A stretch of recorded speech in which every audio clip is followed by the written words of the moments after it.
नमस्कार, मैं हूं बालकृष्ण थरेजा। आप देख रहे हैं डेली लाइव। आइए शुरुआत करते हैं आज के मुख्य समाचारों की।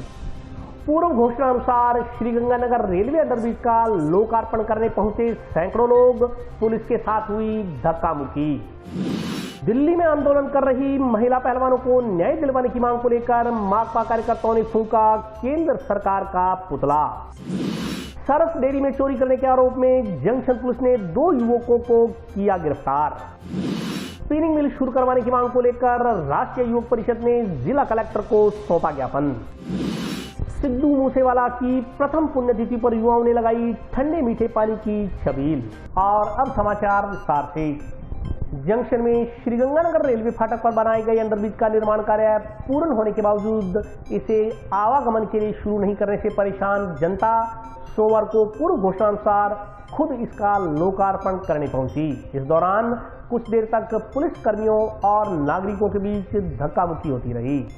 जंक्शन में श्रीगंगानगर रेलवे फाटक पर बनाए गए अंडरब्रिज का निर्माण कार्य पूर्ण होने के बावजूद इसे आवागमन के लिए शुरू नहीं करने से परेशान जनता सोमवार को पूर्व घोषणा अनुसार खुद इसका लोकार्पण करने पहुंची, लेकिन मौके पर भारी संख्या में तैनात पुलिस जाब्ते ने जनता को आगे नहीं बढ़ने दिया। इस दौरान कुछ देर तक पुलिस कर्मियों और नागरिकों के बीच धक्का मुक्की होती रही। लाल चौक की तरफ अंडरब्रिज के गेट के पास पुलिस ने भारी जाब्ते की तैनाती के कारण लोग आगे नहीं बढ़ पाए और वहीं धरना लगाकर बैठ गए। धक्का मुक्की के दौरान कुछ लोगों को हल्की चोटें आई हैं। इस मौके पर रघुवीर वर्मा ने कहा कि श्रीगंगानगर रेलवे फाटक पर अंडरपास निर्माण कार्य पूर्ण हुए करीब 1 माह बीत गया है, लेकिन अभी तक अंडरपास आमजन के आवागमन के लिए शुरू नहीं किया गया है। लोकार्पण के नाम पर अपनी राजनीतिक छवि चमकाने के लिए जनता को परेशान किया जा रहा है। शहर के विभिन्न संगठनों की ओर से जिला प्रशासन और PWD अधिकारियों से कई बार लिखित में मांग की जा चुकी है कि अंडरपास को शुरू किया जाए, लेकिन फिर भी अंडरपास शुरू नहीं किया गया। ऐसे में जनता ने इस अंडरपास को जनता के लिए समर्पित करने का निर्णय लिया। उन्होंने कहा कि अंडरपास शुरू न होने से नुकसान हो रहा है, जो चीज बनकर तैयार हो चुकी है उसे जनता को समर्पित क्यों नहीं किया जा रहा। मुख्यमंत्री के वर्चुअली उद्घाटन के इंतजार में क्षेत्र के नागरिकों को बेवजह परेशान किया जा रहा है। उन्होंने कहा कि आवागमन शुरू करने के बाद मुख्यमंत्री कभी भी इसका वर्चुअली लोकार्पण कर सकते हैं। अंडरपास का लोकार्पण अंदरूनी राजनीति की भेंट चढ़ रहा है। आपसी राजनीति में अंडरपास का लोकार्पण उलझा हुआ है। वक्ताओं ने कहा कि सबसे बड़ी बात यह है कि उद्घाटन की लड़ाई लड़ी जाती है, लेकिन विधायकों का काम है कि निर्माण कार्य की गुणवत्ता की जाँच करवाएं। अधिकारी भी निगरानी रखें कि गुणवत्तापूर्ण कार्य हो रहा है या नहीं। जितने भी अंडरपास बन रहे हैं उनमें पानी भरने की समस्या पैदा हो रही है या अन्य कोई विकट समस्या खड़ी हो रही है, लेकिन नाम चमकाने के चक्कर में कुछ दिन पहले बनकर तैयार हो चुके अंडरपास को भी खोला नहीं जा रहा। यह न्याय संगत नहीं है। अंडरपास शुरू न होने से वाहन चालकों को कई किलोमीटर की अतिरिक्त दूरी तय करनी पड़ रही है। अंडरपास न खोलने के लिए पुलिस की मदद ली जा रही है, जबकि पुलिस का काम है कि बंद रास्तों को खुलवाया जाए ताकि आमजन को सहूलियत हो। उम्मीद है कि 1 जून को अंडरपास शुरू हो जाएगा, अन्यथा उस दिन 11:30 बजे जनता लोकार्पण करेगी। नागरिकों व उनकी अगुवाई कर रहे विभिन्न संगठनों के पदाधिकारियों ने मौके पर पहुंचे PWD अधिकारियों को कहा कि अगर 1 जून को सुबह 11 बजे तक अंडरपास का लोकार्पण नहीं किया गया तो 11:30 बजे जनता यह अंडरपास अपने आप खोल देगी। PWD अधिकारी अनिल अग्रवाल ने आश्वासन दिया कि 1 जून को सुबह 11 बजे यह अंडरपास जनता को समर्पित कर दिया जाएगा। इस आश्वासन पर नागरिकों ने धरना हटा दिया। PWD एक्शन अनिल अग्रवाल ने बताया कि श्रीगंगानगर फाटक पर नवनिर्मित रेलवे अंडरपास का उद्घाटन 1 जून को मुख्यमंत्री अशोक गहलोत व PWD मंत्री भजन लाल वर्चुअली करेंगे। उद्घाटन समारोह में विधायक चौधरी विनोद कुमार भी शिरकत करेंगे। देखो साहब, हमारा तो यही कहना था कि रास्ता खोला जाए। जनता परेशान हो रही है, चक्कर काट रही है और लगातार इस बात को हम आवाज़ उठा रहे थे। आपके जरिए तमाम मीडिया ने, व्यापारी संगठनों ने, तमाम दुकानदार भाइयों ने, सब ने, वाहन चालकों ने कहा भी रास्ता खोलना चाहिए। लेकिन आज जिस तरह से प्रशासन को लगाकर ये कोशिश की है भी हम हठधर्मता करेंगे, और अभी जो यहाँ के अधिकारी आए हैं उन्होंने कहा भी 1 तारीख को हम शुरू कर देंगे, तो सारे साथियों जब राय करके ये घोषणा की है भी इन्होंने का टाइम है 11 बजे, 11:30 बजे तमाम नागरिक यहाँ आएंगे और इसको खोलने का काम करेंगे। हम नहीं चाहते हैं कि 1-2 दिन के लिए बात नहीं थी। बात ये है कि हम अराजकता इस शहर में, हमारा शहर है, नहीं फैलाना चाहते हैं। कोई इतना बड़ा अधिकारी है वो आके कह रहा है, पुलिस के अधिकारी कह रहे हैं, तो कोई बात नहीं है। लेकिन फिर भी हमारा ये कहना है कि ये 1 तारीख को करेंगे नहीं। ये इनकी जो राजनीति है ये लोगों को गुमराह कर रहे हैं। लेकिन जो अधिकारी नेता कोई बोलता तो हम नहीं मानते, अब अधिकारियों ने कहा है तो हमने उनकी बात मानी है। और इस बात को लेकर भी चलो ठीक है आप कह रहे हो तो, लेकिन हमें पूरा भरोसा है कि 1 को भी नहीं खोलेंगे, 1 को ही जनता ही खोलेगी। हमारा तो यही कहना है कि ये आज ही खुलना चाहिए था, पर साथियों ने इस बात के लिए एग्री हो गए हैं कि चलो 1 तारीख को खोल देंगे और ये शीघ्र खुलना चाहिए।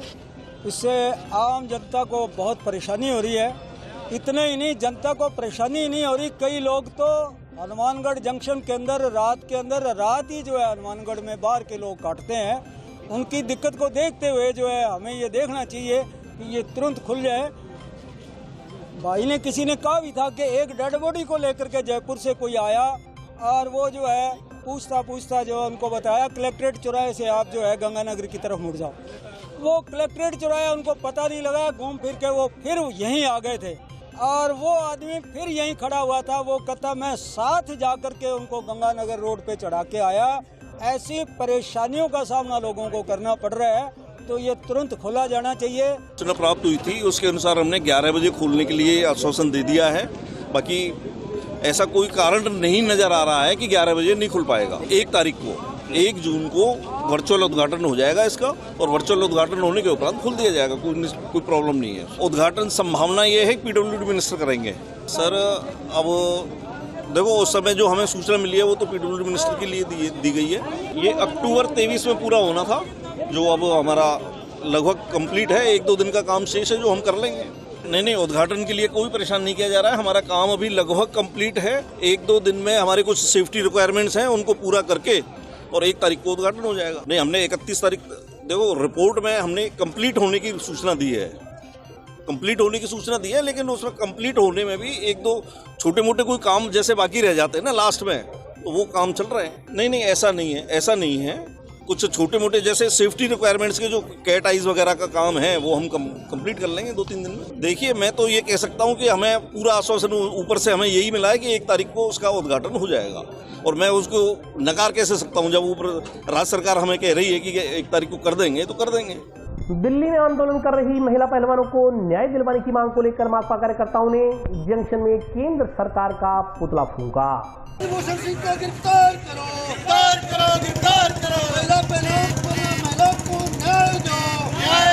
न्याय दो, इनकलाब जिंदाबाद, जिंदाबाद, जिंदाबाद। माकपा से संबंधित डीवाईएफआई तथा अन्य संगठनों ने केंद्र सरकार का पुतला जलाकर दिल्ली के जंतर मंतर पर आंदोलन कर रहे पहलवानों को न्याय दिलाने की मांग की। इस मौके पर पुतला दहन प्रदर्शन में एकत्रित हुए डीवाईएफआई कार्यकर्ताओं ने आरोप लगाया कि देश का मान सम्मान बढ़ाने वाली महिला पहलवान पिछले कई दिनों से दिल्ली के जंतर मंतर पर धरना लगाकर आंदोलन कर रही है, मगर सरकार उनकी बात सुनने को तैयार नहीं है। यहाँ तक कि सरकार ने जंतर मंतर पर प्रदर्शन कर रहे पहलवानों को पुलिस की मदद से खदेड़ दिया, जिसमें कई पहलवानों को चोटें भी लगी हैं। उन्होंने कहा कि केंद्र सरकार दमनकारी नीतियां अपनाते हुए आमजन की आवाज को दबाना चाहती है। उन्होंने कहा कि यदि पीड़ित महिलाओं को इंसाफ नहीं मिल रहा, उन्हें इंसाफ दिलाने के लिए माकपा हर प्रकार का संघर्ष करने को तैयार है। इस मौके पर केंद्र सरकार के खिलाफ नारेबाजी की गई।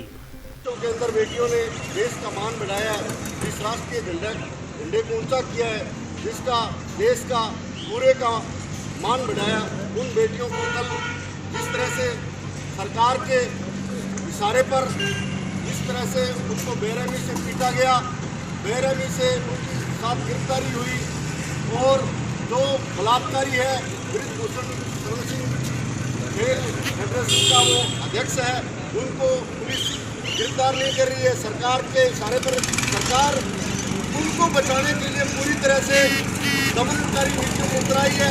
आज हमारा राष्ट्रव्यापी आह्वान पर आज प्रधानमंत्री का पुतला दहन का कार्यक्रम है। अगर फिर भी मोदी सरकार ने उन कुलभूषण सिंह को गिरफ्तार नहीं किया गया तो पूरे देश के अंदर पूरे आक्रोशित तरीके से पूरे उग्र आंदोलन के साथ भारतीय जनवादी नौजवान सभा पूरे हिंदुस्तान में उग्र आंदोलन करेगी। भारतीय जनवादी नौजवान सभा ने राष्ट्रव्यापी आह्वान के ऊपर आज मोदी सरकार का पुतला जलाया। पूरे देश में पुतले जल रहे हैं। वो इस बात के लिए कि महिला पहलवान है, वो पिछले 2 माह से दिल्ली के जंतर मंतर पर वो न्याय की गुहार के लिए बैठी हैं। उनकी एक भी बात नहीं सुनी जा रही। उस जो गुंडा एक्ट उस पर लगे हुए हैं, 307 जैसी 302 जैसी गंभीर धाराएं, जिसमें यौन शोषण के बहुत सारे मामले, ऐसे अपराधी को वो संसद में बिठाकर उनके गुणगान कर रहे हैं। ऐसे अपराधी को तुरंत गिरफ्तार करें, इसी मांग को लेकर। और कल तो हदें पार कर दी। पूरे हिंदुस्तान में ऐसा कभी नहीं हुआ। जो गोल्ड मेडल लेकर आई बेटियां, जिन्होंने पूरे विश्व के अंदर हिंदुस्तान का मान गौरव बढ़ाया है, उन बेटियों को कल घसीट कर जिस तरह से बुरी तरह पीटा है, इनका अंत तो आ गया है नजदीक। पर हम ये लोकतंत्र के दायरे में रहकर हम आंदोलन कर रहे हैं कि उनको तुरंत गिरफ्तार किया जाए। उन बेटियों पर जो झूठे मुकदमे दर्ज किए हैं उनको मुकदमे वापस लिए जाएं। और अगर तुरंत उनको गिरफ्तार नहीं किया गया तो भारत की जनवादी नौजवान सभा, सामाजिक संगठन बहुत सारे पूरे हिंदुस्तान के अंदर पूरा तीखा विरोध करेंगे, हम उग्र आंदोलन करेंगे और तमाम जिम्मेवारी है वो सरकार की होगी।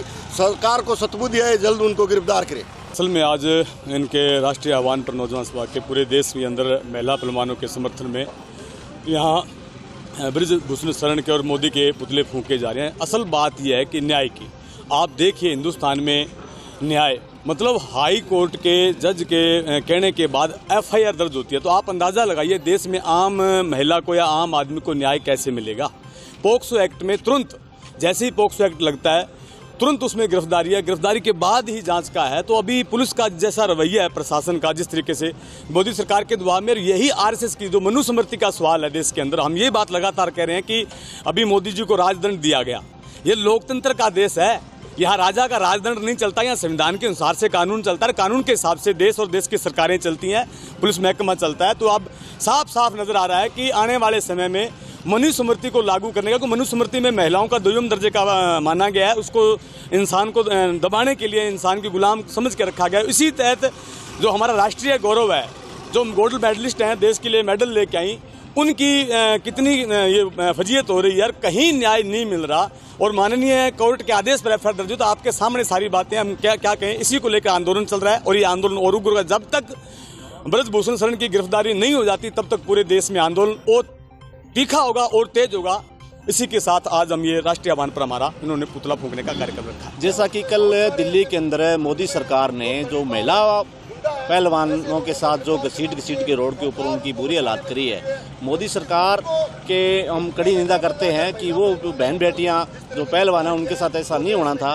भारत की जनवादी नौजवान सभा इसकी कड़ी निंदा करती है और अगर ब्रजभूषण सिंह को गिरफ्तार नहीं किया गया, अगर समय रहते अगर इस बात को नहीं सुना गया, तो भारत की जनवादी नौजवान सभा पूर्ण समर्थन महिला पहलवानों के साथ है और आने वाले दिनों में हम दिल्ली जाने की कूच करने की तैयारी है। सरस डेयरी के स्टोर रूम से सामान चोरी करने के आरोप में जंक्शन पुलिस ने 2 युवकों को गिरफ्तार किया है। सरस डेयरी के स्टोर रूम से एल्युमिनियम की कैन सहित अन्य सामान चोरी करने के मामले में कार्रवाई करते हुए जंक्शन पुलिस ने 2 युवकों को गिरफ्तार किया है। इनकी निशानदेही पर चोरीशुदा सामान बरामद कर वारदात में प्रयुक्त वाहन जब्त किया गया है। जांच अधिकारी एएसआई शिवनारायण सिंह ने बताया कि सरस डेयरी के स्टोर कीपर पुनीत शर्मा पुत्र प्रेम कुमार शर्मा निवासी आरएचबी कॉलोनी ने 23 मई को रिपोर्ट दर्ज करवाई थी कि 5 मई की रात्रि को किसी समय अज्ञात व्यक्ति ने श्रीगंगानगर जिला दुग्ध उत्पादक सहकारी संघ लिमिटेड के स्टोर रूम से एल्युमिनियम की 64 कैन, लकड़ी के 5 पुराने गेट एवं कुछ अन्य सामान चोरी कर लिया। रिपोर्ट के आधार पर अज्ञात व्यक्ति के खिलाफ मुकदमा दर्ज कर जांच शुरू की गई। जांच के दौरान सूचना तंत्र के आधार पर इस मामले में प्रदीप सियाग पुत्र सीताराम और अमरपाल सोनी पुत्र जगदीश निवासी गांव मक्कासर को गिरफ्तार किया गया है। दोनों की निशानदेही पर चोरीशुदा कैन बरामद की गई है। साथ ही वारदात में इस्तेमाल गाड़ी जब्त की गई। दोनों को सोमवार को कोर्ट में पेश कर पुलिस रिमांड मंजूर करवाया गया। इससे अन्य बरामदगी के भी प्रयास किए जा रहे हैं। जांच अधिकारी के अनुसार आरोपी प्रदीप सियाग और अमरपाल सोनी का सरस डेयरी में आना जाना था। इनकी गाड़ी सरस डेयरी में लगी हुई थी। इसी दौरान इन्होंने एल्युमिनियम की खाली कैन और अन्य सामान चोरी करने की योजना बनाई। दिनांक 23/5 को पुनीत शर्मा स्टोर कीपर सरस डेयरी हनुमानगढ़ ने मुकदमा दर्ज कराया कि मैं स्टोर कीपर के पद पर था, तो सरस डेयरी में दूध के लिए जो कैनें रखी हुई थी और रात्रि को अज्ञात व्यक्ति चोरी कर ले गया। कुल 76 कैनें चोरी कर ले गया। आसूचना तंत्र के आधार पर मैंने वह Rajkumar head constable, Baldev constable, Suresh constable team के रूप में कार्य किया और आसूचना तंत्र के आधार पर अमरपाल सिंह स्वामी व प्रदीप सियाग निवासी मक्कासर को गिरफ्तार किया। उनके कब्जे से एक पिकअप जो प्रयोग में ली गई थी और 74 कैने जो सरस डेयरी से चोरी की हुई थी बरामद किए। आज पीसी रिमांड 1 दिन का ले गए, कल कोर्ट में पेश किया। स्पिनिंग मिल शीघ्र शुरू करवाने की मांग को लेकर राष्ट्रीय युवक परिषद ने मुख्यमंत्री के नाम का जिला कलेक्टर को ज्ञापन सौंपा। राज्य सरकार की घोषणा अनुसार हनुमानगढ़ की सहकारी स्पिनिंग मिल शीघ्र शुरू करवाने की मांग के संदर्भ में राष्ट्रीय युवक परिषद सदस्यों ने सोमवार को मुख्यमंत्री के नाम का ज्ञापन जिला कलेक्टर को सौंपा। ज्ञापन में कहा गया है कि जिला मुख्यालय पर स्थित बंद पड़ी सहकारी स्पिनिंग मिल को चलाने की घोषणा हाल ही में राज्य सरकार की ओर से की गई है, लेकिन घोषणा के बाद भी मिल को चालू करने की कोई कार्रवाई नहीं होने से जनता व कपास उत्पादक किसान अपने आप को ठगा सा महसूस कर रहे हैं। अगर विधानसभा चुनाव से पहले पहले सहकारी स्पिनिंग मिल चलाकर धागा उत्पादन नहीं हुआ तो सरकार को आगामी चुनाव में इसका खामियाजा भुगतना पड़ेगा। धागा मिल चलाने के लिए IAS स्तर का अधिकारी नियुक्त किया जाए, क्योंकि पूर्व में भी विभाग के प्रशासनिक स्तर के अधिकारी इस मिल के महाप्रबंधक पद पर रह रहे हैं। इसके कारण मिल लाभ में रही तथा धागे की मांग विदेशों में होती थी। मिल चलाने के लिए संबंधित विभाग के अधिकारी मिल में लगाए जाएं। ज्ञापन के अनुसार कृषि विभाग, सहकारी विभाग, कृषि विपणन विभाग, उद्योग विभाग, श्रम विभाग के राजपत्रित अधिकारी मिल के महाप्रबंधक के सहयोग के लिए नियोजित किए जाएं। मिल लंबे समय से बंद है, इसमें झाड़ झखाड़ उगाए हैं, मशीनें लंबे समय से जाम पड़ी हैं। मिल चलाने की घोषणा के बाद सरकार ने मिल के ताले नहीं खोले हैं तथा मिल में कोई हलचल दिखाई नहीं दे रही है। देरी होने से जनता मुख्यमंत्री की घोषणा को चुनावी घोषणा समझ रही है। इसी वर्ष विधानसभा चुनाव होने हैं तथा शीघ्र ही चुनाव आचार संहिता लागू हो जाएगी। इसके बाद मिल चलाने के लिए कोई कदम नहीं उठाया जा सकेगा। ऐसे में शीघ्र अतिशीघ्र हनुमानगढ़ की स्पिनिंग मिल चलाने की कार्रवाई राज्य सरकार के स्तर पर शुरू की जाए। ज्ञापन देने वालों में प्रवीण जैन, सुभाष सुखीजा, दिनेश शर्मा, वीरू सारस्वत, सुभाष वर्मा, टोनी, दामजीलाल, बलराम, सुखदेव, ओम प्रकाश सहित अन्य लोग उपस्थित रहे। एक बहुत ही जरूरी मांग लेके आए हैं। हमारी सरकार ने, मुख्यमंत्री ने यहाँ घोषणा कर दी स्पिनिंग मिल के खोलने की और बजट भी भेज दिया, तो हम उसको धन्यवाद देते हैं मुख्यमंत्री का। लेकिन जब से ये घोषणा की है उस पर मिल में कोई काम नहीं हुआ, सफाई थोड़ी सी की है। तो इस लेटर में हमने सारा लिखा है कि यहाँ पे कोई IAS अधिकारी भेजो और या OST भेजो। 19 जिलों में तो OST भेज दिए हैं, तो यहाँ भी OST लगाए। यहाँ पे वो अपने साथ में 3-4 अधिकारी उन्हें सहकारी विभाग के, कृषि विभाग के आदमियों को ले, जिसको इसके साथ वो सिस्टम बिठाए। इसके लिए हमने ये ज्ञापन दिया है और मुख्यमंत्री ज्ञापन दिया कलेक्टर के थ्रू कॉपी दे रहे हैं हम तो नीरज के पवन को, रजिस्ट्रार को और ये स्पिनिंग फेड के MD साहब को और नीरज के पवन साहब को, क्योंकि बहुत ही पॉजिटिव है और हमारी कलेक्टर साहब भी पॉजिटिव थी। उसने हाथों हाथ है, आज भेज दूँगी। और जो हम प्रयास कर रहे हैं उसमें लगातार से आवारा पशु के अलावा वो भी धीरे धीरे कल हम क्या कहे हैं 2 महीने बाद 300 आवारा पशु ले जाने की गारंटी उन्होंने इंद्र सारी कह दिया। 300 में बाजार शहर से जो नंदी है उनको ले जाऊँगा, 2 मिनट रुक जाओ, वो शेड बना रहे हैं। तो इसके लिए मैं चाहता हूँ कि ये हमारी परिषद जो भी लगातार मेरे साथ देती है उनको मैं बहुत अपने दिल से धन्यवाद देता हूँ। और आज मैं कहता हूँ, ये भी मैं आपने इसमें लिखा है, यदि चुनाव से पहले ये स्पिनिंग मिल नहीं चली तो हमारी परिषद वैसे न्यूट्रल है, कोई कांग्रेस बीजेपी नहीं है, लेकिन हम उस बात अगर नहीं बढ़ती तो हम कांग्रेस से बहिष्कार कर देंगे, हम कांग्रेस छोड़ देंगे इस बात के पीछे। आज स्पिनिंग मिल को चलाने के लिए परिषद ने ज्ञापन दिया कलेक्टर महोदय को। मुख्यमंत्री जी ने यह घोषणा कर दी है कि इस मिल को चलाया जाएगा। यहाँ के लोकल विधायक जी ने ये प्रयास किया कि भी ये काम हो जाएगा, मगर अभी ये धरातल पर इसलिए नहीं है। हालांकि ये फेडरेशन से तो तोड़ दी गई है, लेकिन इसका काम बहुत लंबा चौड़ा है। अभी मेंटेनेंस का काम होगा तो उसमें कम से कम 1 साल निकल जाएगा इनका। ऐसे करते हुए जो समय निकलेगा, हो सकता है अगला सीजन जो कॉटन का आएगा किसानों को उसका लाभ नहीं मिल पाएगा। तो इसको तुरंत अभी एक्शन में लेके इसको चालू करना चाहिए। और ये कोऑपरेटिव मिल है, किसानों के विकास के लिए उनके लिए बनी है। और मैं इस मिल का जब से जन्म हुआ है तब से ही इसके साथ जुड़ा हुआ हूँ और मेरा परिवार इस मिल को प्रॉफिट में लाने के लिए जो प्रयास किए गए थे वो सफल रहे थे। तो मैं चाहता हूँ कि ये मिल जल्दी से जल्दी चले और यहाँ के क्षेत्र का विकास हो और किसानों, व्यापारियों को, सभी लोगों को इस एरिया के उसका लाभ मिले। और अभी वक्त ब्रेक का हाजिर होता हूँ छोटे से ब्रेक के बाद।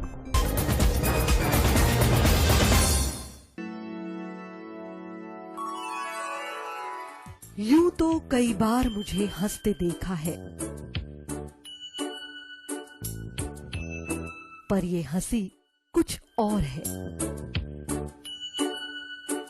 ये गहना मुझ पर जचता है, पर ये महज एक गहना नहीं। ये रूपरेखा है मेरे मन की, हंसती खिलखिलाती लहरों की, जो आतुर थी अब तक मुझ पर सजने को। इसलिए ये गहना ही मेरा सच्चा श्रृंगार है, श्रृंगार है, श्रृंगार है।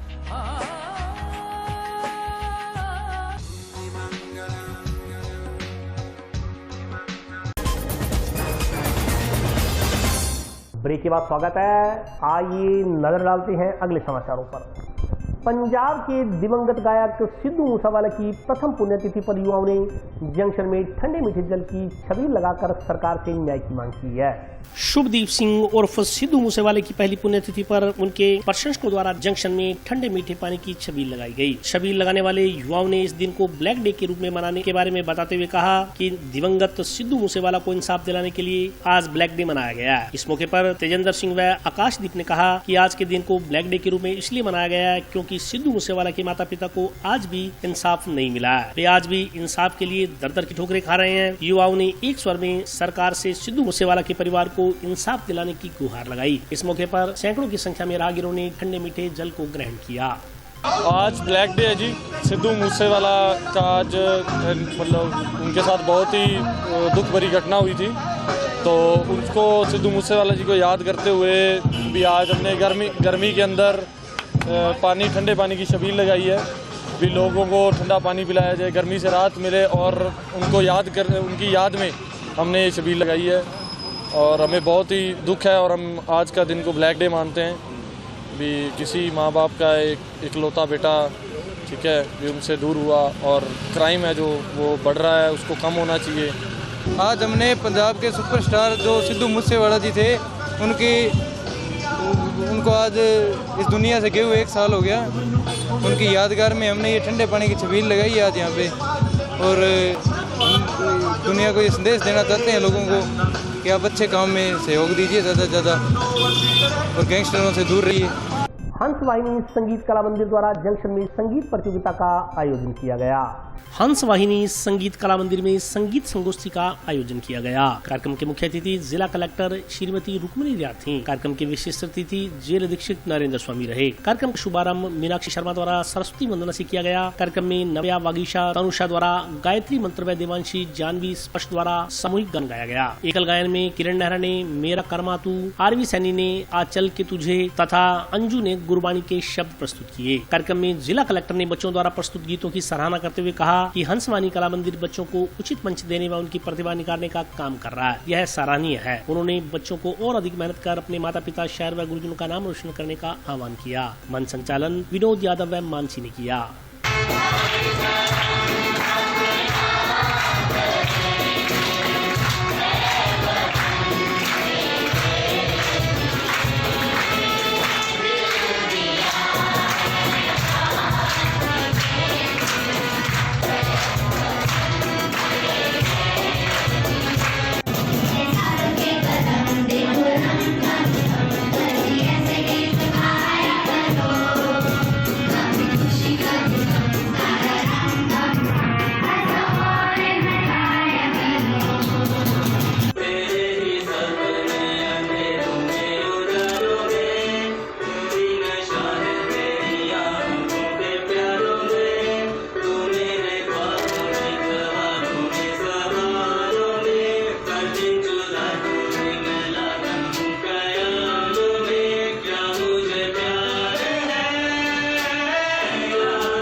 मैंने सोचा नहीं था कि ये इवनिंग इतनी अच्छी होगी, इतने टैलेंटेड बच्चों को देखने को मिलेगा। और कुछ तो इतने छोटे छोटे बच्चे थे, जैसे मैंने इसको देखा हारमोनियम पे प्ले करते, मुझे खुद ही बहुत बड़ी इंस्पिरेशन हुई।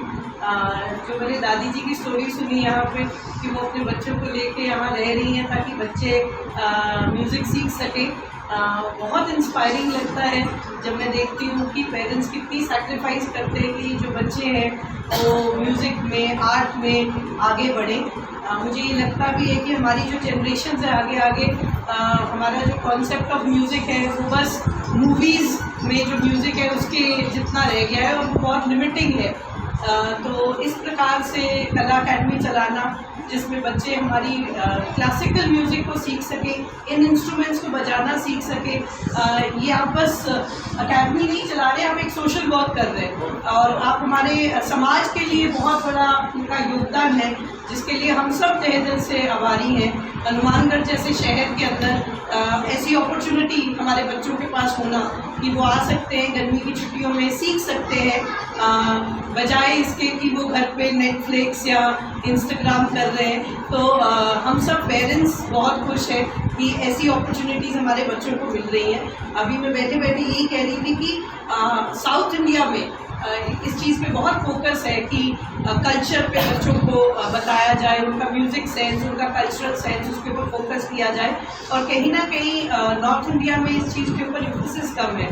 तो आप जैसे लोग जब आगे ऐसे बढ़ते हैं और हम इन यंग जनरेशन को एक राह दिखाते हैं जिससे वो अपनी कला, अपनी संस्कृति से जुड़े रह सके, अपने देश के जो इतिहास है, जो हमारा इतना प्राचीन म्यूज़िक है, उसके बारे में जानकारी ले सके, वो देख के बहुत मोटिवेटिंग लगता है।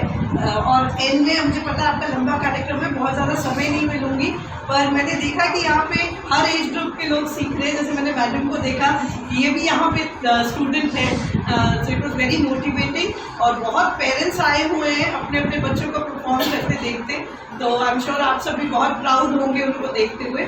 और मैं उम्मीद करती हूँ कि जल्दी आप अगला एक कार्यक्रम रखेंगे और हमें फिर मौका देंगे आपके इन प्यारे बच्चों की आवाज़ सुनने का और इनका टैलेंट देखने का। हंस वाहिनी संगीत कला मंदिर हनुमानगढ़ की ओर से कला मंदिर के सभागार में बच्चों द्वारा सांस्कृतिक कार्यक्रम का आयोजन किया गया। ग्रीष्मकालीन प्रशिक्षण में भाग ले रहे इन बच्चों द्वारा एकल गान, समूह गान और अन्य संगीत संबंधी प्रस्तुतियां दी। कार्यक्रम की मुख्य अतिथि श्रीमती रुक्मणी रियार, जिला कलेक्टर हनुमानगढ़, और विशिष्ट अतिथि जेल अधीक्षक श्री नरेंद्र स्वामी रहे। कार्यक्रम के अंत में बच्चों द्वारा दी गई प्रस्तुतियों पर अभिभावकों ने सराहना की और कार्यक्रम की प्रशंसा की। सूरजगढ़ मार्ग पर स्थित एसकेडी यूनिवर्सिटी में चल रहा विकास अधिकारियों के प्रशिक्षण शिविर का आज समापन किया गया। सूरजगढ़ मार्ग पर स्थित एसकेडी यूनिवर्सिटी में चल रहे विकास अधिकारियों के प्रशिक्षण कार्यक्रम का समापन सोमवार को किया गया। कार्यक्रम के मुख्य अतिथि जिला कलेक्टर रुक्मणी रियार थी। अध्यक्षता पुलिस अधीक्षक सुधीर चौधरी ने की। कार्यक्रम में पीसीसी सदस्य भूपेंद्र चौधरी, गुरमीत सिंह चंदड़ा, जिला परिषद के सीईओ अशोक असीजा, जिला प्रमुख कविता मेघवाल सहित अन्य लोगों ने भाग लिया। इस संदर्भ में जानकारी देते हुए जिला परिषद के सीईओ अशोक असीजा ने बताया कि ग्राम विकास अधिकारियों के पद स्थापन के बाद फाउंडेशन कोर्स के लिए शिविर का आयोजन किया गया था। उन्होंने बताया कि 12 दिन तक का आवासीय प्रशिक्षण दिया गया तथा 3 दिन का फील्ड ट्रेनिंग दिया गया। उपस्थित प्रतिभागियों को महंगाई राहत शिविर से लेकर राज्य सरकार की अन्य योजनाओं से अवगत करवाया गया। उन्होंने कहा कि प्रतिभागियों को पंचायती राज एक्ट की जानकारी दी गई ताकि उनको फील्ड में जाकर मूर्त रूप दिया जा सके। इसके अलावा किस प्रकार जनरल बॉडी की मीटिंग बुलानी है और उसमें किस प्रकार के निर्णय लिए गए हैं, इस सब का भी प्रशिक्षण प्रतिभागियों को दिया गया। मेरी तरफ से जो भी आपको निर्देश मिलेंगे मैं वो काम कराना चाहूँगा जो काम सरपंच कराना नहीं चाहिए। अब जो काम राज्य सरकार चाहती है कि ये काम होने चाहिए, उन सब की लिस्ट में अगर देखें तो मैं आपसे उन कामों की अपेक्षा करूँगा जो आपकी ये सरपंच की जिसमें रुचि नहीं होगी। जैसे मैं आपको बोलूँगा कि शौचालय बनाओ,